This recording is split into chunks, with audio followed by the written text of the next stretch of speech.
Welcome to Ridgecrest Talk. I'm your host, Tonia Pyle, and my guest today from the U.S. Census Bureau is Armundo Mendoza, Dissemination Specialist for the U.S. Census. Thank you for joining us. Thank you for inviting me. My pleasure. So I was quite captivated when I saw there was going to be a workshop up in the Fresno area, and thought, wow, there's got to be a lot of value to the data gathered by the Census Bureau. And when I called up there, they said, why don't you talk to, they gave me your number, why don't you ask him when he's going to be doing a workshop in your area? And so here you are today. You agreed to come and do a Ridgecrest Talk, and we've done a workshop. You gave us a workshop this morning for many people with the Chamber and Desert Valley Credit Union. And actually the Visitor Bureau was the one who pointed me in that direction. Yes. But you, as a dissemination specialist, actually, now you said at the workshop you are an MBA, did I? And so where did you get your MBA? So I got my MBA from Chapman University, which is in Orange County. Yes, and what happened before is I spent 20 years in the private industry, primarily in Orange County, working for small firms. But in 2007, the industry that I came from was affected directly from the economic downturn. Yes. And I guess everybody else, after 2008, it was devastating for many people looking for jobs. And I was fortunate enough to have the qualifications to apply for a position with the Census Bureau that was getting ready to conduct the decennial census in 2010. So I applied for the position, not knowing really much about the Census Bureau, except that we conduct a decennial count every 10 years. And they were looking for a manager, which I have a lot of experience on. And I went to an interview, and they selected me as a temporary employee to be part of the management team that conducted the decennial census in our region. So you stayed in Orange County, so you were still in Orange County at that time. And so that was as a manager, but you went from being a manager to a dissemination specialist. Yeah, so I was part of the management team that conducted the decennial census in 2010, which was a temporary position for me. It was an 18-month appointment, but after the 18-month, there was a need for a data dissemination specialist to do that for a year, which was teaching people how to access census data that we collected in 2010 and how to access the database. After that appointment expired, there was a position that came as a survey supervisor in the office as a permanent employee. So I applied and obtained that position, and I work a survey that we do as a health survey that we conduct every month at the regional office, and eventually move into the data dissemination position that I'm in right now. And the data dissemination function is to go out and disseminate the data from the Census Bureau, because the Census Bureau is the leading source of quality data on the people, the nation, and the economy. So the data is public, it's public information, but many people don't know that exists, and the richness of the data that exists, either from the decennial census or from a survey that we conduct monthly as well, called the American Community Survey. Now, can you give us a sort of a sample? There was something in particular that I regretted that I didn't write it down, but it was a common something or other that you hear that people know, but you don't know it's from the census data. And I thought, wow, I never really made that association. But is there anything in particular that stands out in your mind that's common data that people might not know? That's census data. Yes, so there's a little history with regards to the Census Bureau and the decennial census. Between 1940 and 2000, every 10 years, 1 in 6 households in the country received what we call the long form. That long form collected a lot of detailed information, a lot of detailed characteristics of the household, economic conditions, educational attainment, and many questions that were not asked on the short form. That long form was replaced in 2005 by the American Community Survey. So in 2010, everybody in the nation received the short form. So the one aspect of census data that most people do not know is that the Census American Community Survey collects a lot of socioeconomic demographic, and housing characteristics, also from a sample of the population every month. But even if the survey was implemented 10 years ago, not a lot of people know that the data exists. Now the data is refreshed every year, as opposed to the data from the long form, which was useful while the decade was young. So in 2001, the data from the long form, 2002, the data was fresh. But as the decade began to get older, the data became a little bit less relevant, especially in light of the economic downturn in 2008. So now the American Community Survey, replacing the long form, now the data is released every year. So we have timely data at a very small geographic levels. You can look at economic conditions, demographic conditions, housing characteristics of neighborhoods, and the data is there. So the function of a data dissemination specialist is to go out in the community, to talk to community-based organizations, to congressional offices, to business that can use data for a diverse number of projects. Community-based organizations use the data to support grant proposals. So if they're looking for a specific service or need in an area, they can look at a neighborhood and look at a profile of the neighborhood and see the need, be in a service or a need that exists in that community, and support that proposal with objective data from the Census Bureau. Because the American Community Survey is a larger survey.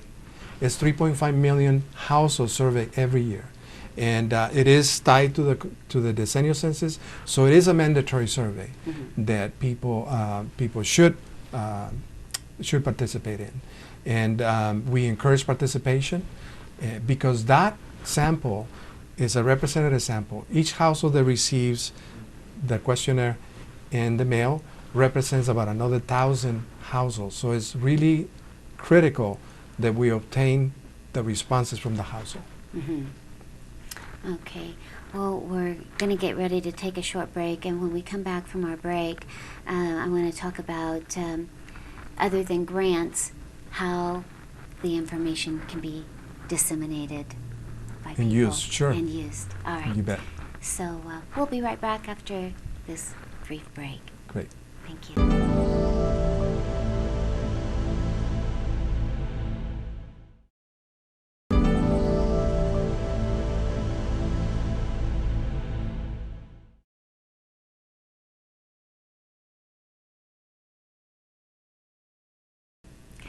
Welcome back to Ridgecrest Talk with our guest Armundo Mendoza from the U.S. Census Bureau, a dissemination specialist. Yes. And so you mentioned grants, and that's, of course, the first thing that comes to mind. But how, what other people use the information, and how else is the data used? So the data is very rich, as I mentioned, and the data is used by a diverse number of organizations, businesses, people that provide services.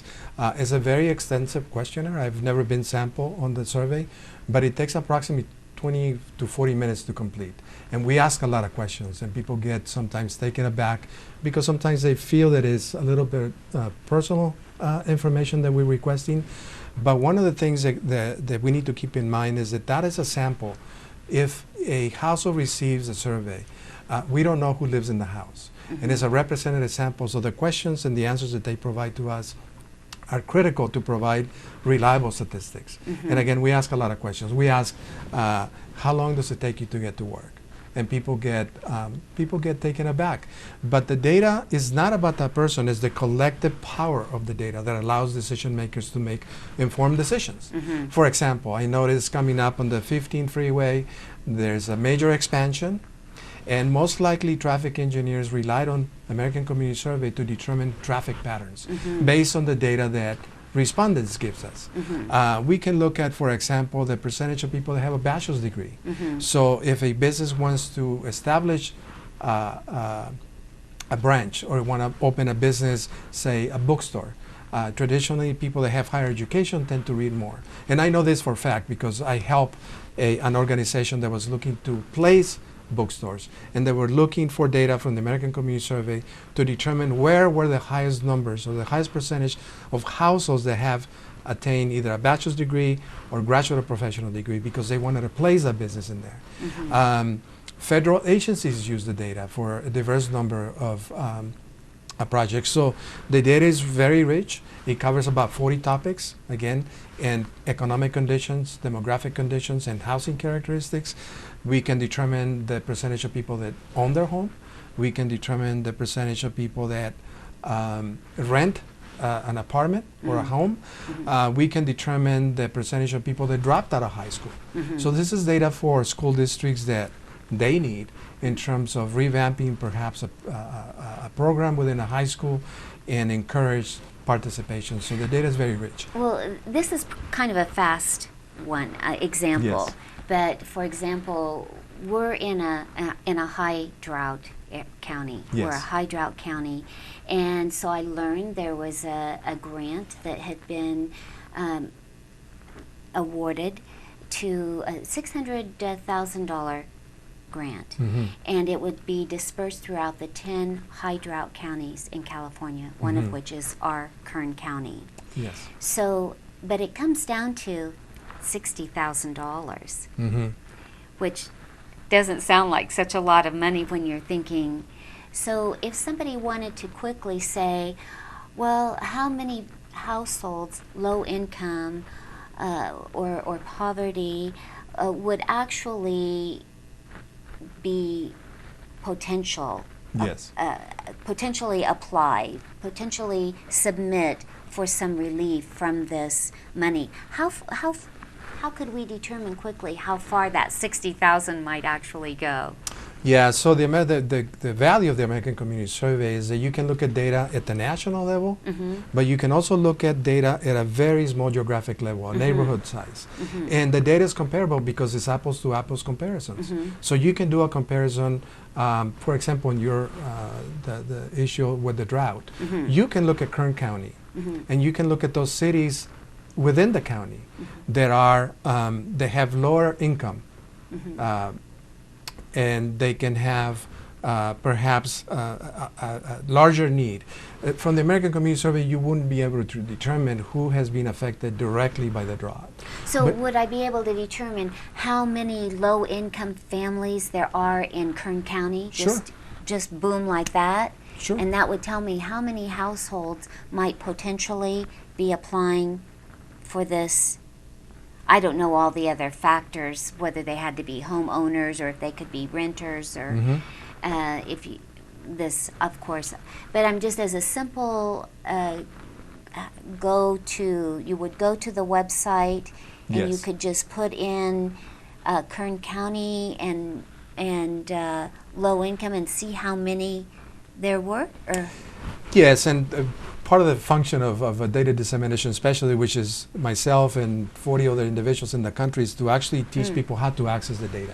Because the data is there, and sometimes it's not easy. If you're not a frequent data user, sometimes finding very granular data could be difficult. There are some tools that we've implemented in the last couple of years that allow people to access data very quickly with a couple of clicks. By the way, our census page is very simple, census.gov, G-O-V, and there is not a tool that tells you that allows you to get granular data at that level, but there is one that you can find data with 2 clicks. It's called Quick Facts, which is right in the middle of the page, and the way that you normally begin to do a search for data is you begin by selecting a geography. In this case, the Quick Facts has a drop-down menu of all the states. So you will select California. It brings you to a page where it gives you statistics for the state and the country side by side. And then you can further refine your results by either a county or a city. So you can go from there, you can go to Kern County, and then from Kern County you can go to Ridgecrest. And it'll give you the specific data. It'll give you income, race and ethnicity data. A whole index of things that I might want to zoom in on. Exactly. Okay. And so another function of mine is to provide support to those people that need support. And there's several ways that I can do that. I can do that over the phone. I can do that via email. Or now I have the ability to create a webinar, which means that I would create a link, send via email, and the user will click on the link, will bring you to the page, and we'll be able to hear what I'm saying. We'll be able to see where I'm pointing the mouse. And in other words, given a tutorial on how to access data specifically for that organization or for that individual. Are your webinars recorded? So if somebody misses a webinar, Yes. can they go back and Some have of an them are. opportunity? Some webinars are very specific. For example, we did a webinar on veterans in May that's relevant to veterans data, and those are recorded there, yes. Okay, Yes. well that answers my question. So some of it's a kind of a pick and choose, and we're going to get ready and take a quick break, and we'll be right back. Okay, Thank great. you. Yes.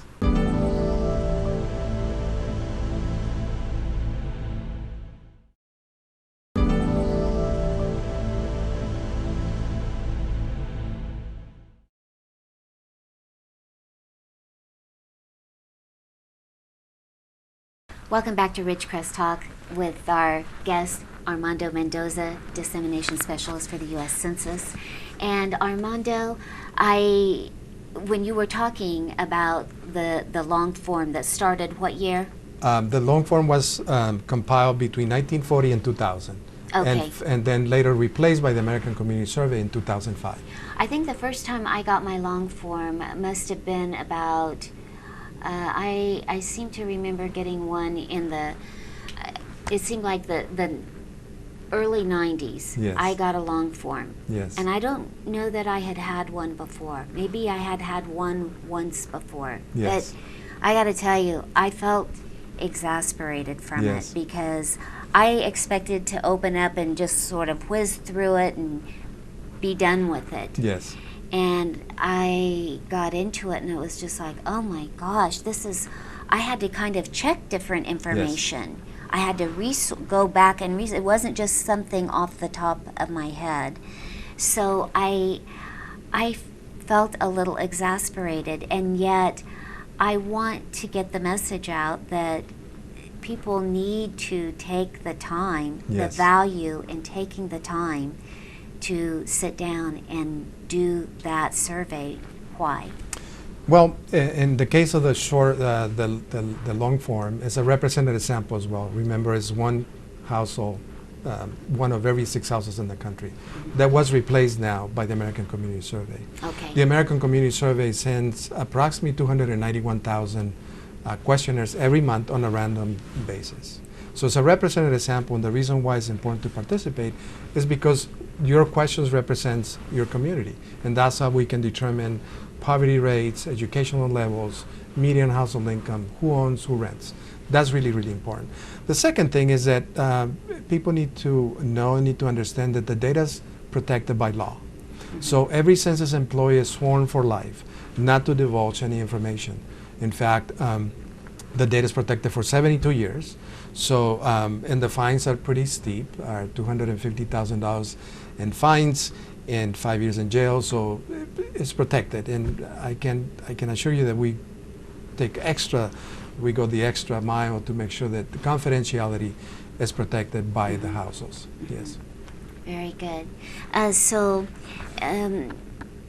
Then there was, let's see, aside from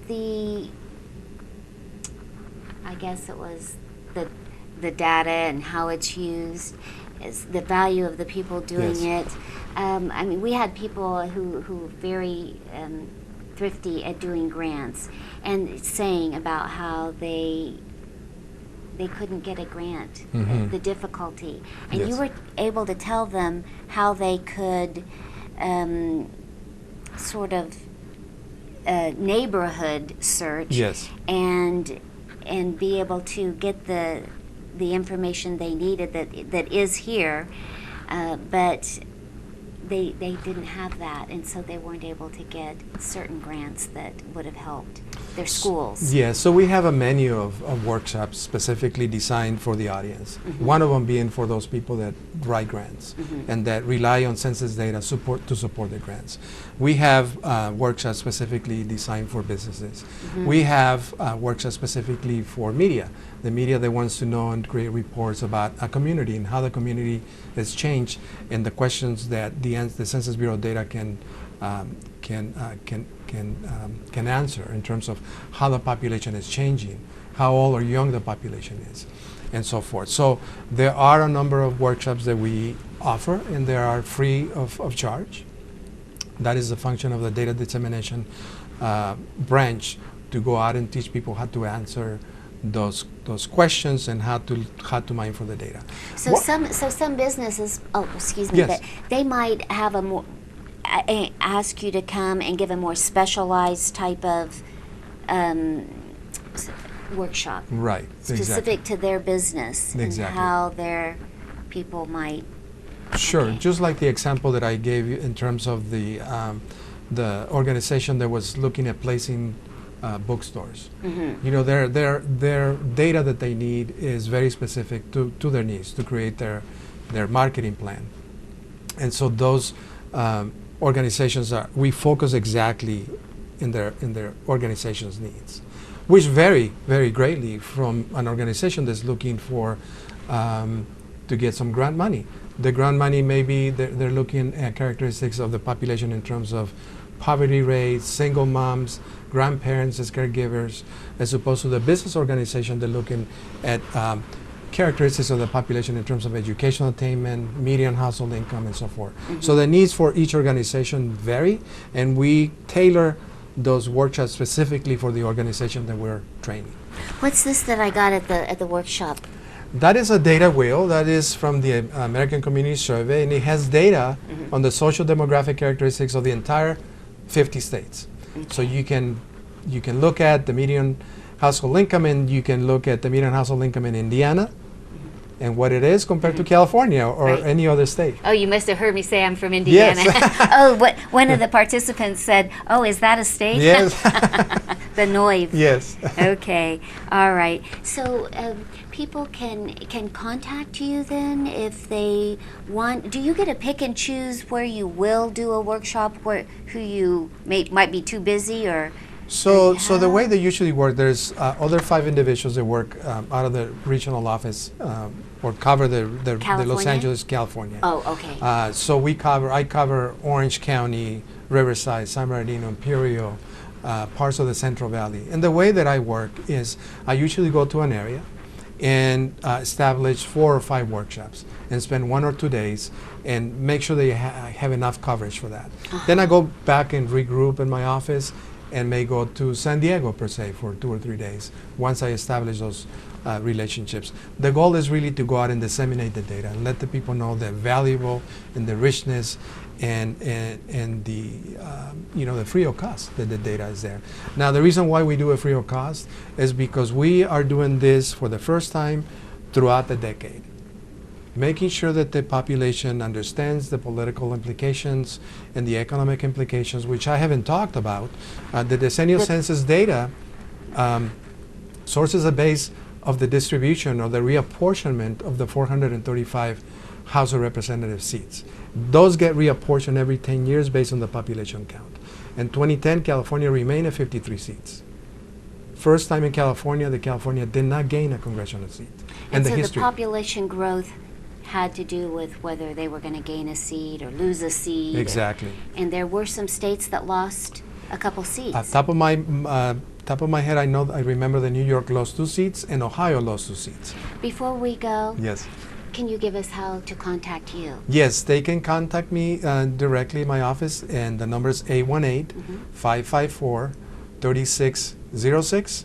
Or they can send me an email, and my email is very simple. It's my first name, ARMANDO, .Mendoza, MENDOZA, at census.gov. Make sure that it's gov, not com, G-O-V. Yes. Thank you so much for joining us My today. pleasure. I appreciate it. My